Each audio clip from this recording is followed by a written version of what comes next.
उत्तर प्रदेश योगी सरकार दावा करती है कि सूबे में या तो अपराधी जेल में है या प्रदेश के बाहर, लेकिन जनपद कासगंज से जो तस्वीरें सामने आई हैं वो इन दावों पर सवालिया निशान लगा रही हैं। यहां पुलिस की नाक के नीचे जिला बदर घोषित गुंडे एक गरीब किसान की जमीन पर अवैध कब्जा करने में लगे हुए हैं।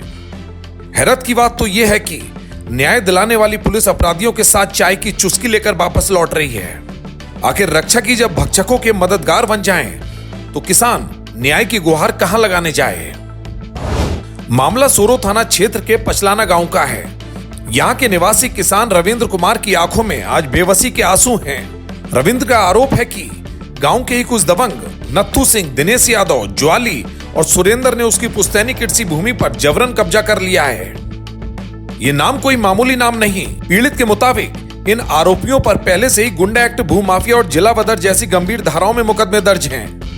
नियम तो ये कहता है कि इन्हें जिले की सीमा से बाहर होना चाहिए, लेकिन ये खुलेआम किसान की जमीन जोत रहे हैं। किसान का आरोप पुलिस की कार्यप्रणाली पर और भी बड़ा सवाल खड़ा करता है।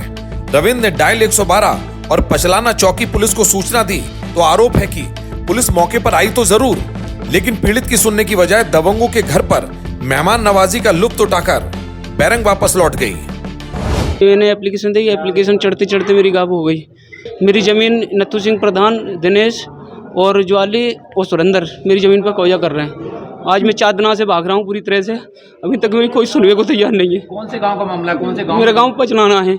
क्यों नहीं पुलिस क्यों नहीं कार्रवाई कर रही इन लोगों पे? पता नहीं क्यों नहीं कर रही है। अब क्या मामला है मुझे समझ में नहीं आ रहा है। मैं भाई के थक गया हूँ। जो मैंने दिया है पर्दे भी दिए, पर्दे भी मेरा नाम है। उसके बाद में जो कब्जा कर रहे हैं उनका एक भी नाम नहीं है, और फिर भी पुलिस उनका सहयोग कर रही है पूरी तरह से। दबंग लोग हैं, उन पर स्ट्रीट शीटर और भूमाफिया जिन कम से कम 2 दर्जन से ज्यादा मुकदमा कायम है, और उनका पुलिस पूरे तरीके से सहयोग करती चली जा रही है। मैं अकेला हूँ, माँ भी नहीं है, पिताजी भी नहीं है, कोई भाई भी नहीं है, नहीं अभी तक कोई शादी हुई है। वैसे इसने स्ट्रीट शीटर ने 2 बार मुझ पर झूठा मुकदमा लिखाया। दबंग प्रकृति के लोग हैं, और नत्थू सिंह प्रधान है वो अपने ही परिवार के लोगों को गवाह बना के मेरे ऊपर झूठा मुकदमा लिखा देता है। हार मानकर पीड़ित ने पुलिस अधीक्षक ओम प्रकाश सिंह के पास पहुंचकर न्याय की गुहार लगाई है। अब सवाल यह है कि क्या कासगंज पुलिस अपनी साख बचा पाएगी? क्या उन खाकीधारियों पर कार्रवाई होगी जो अपराधियों को संरक्षण दे रहे हैं, या फिर यह किसान सिस्टम की मिलीभगत के आगे अपनी जमीन से हाथ धो बैठेगा?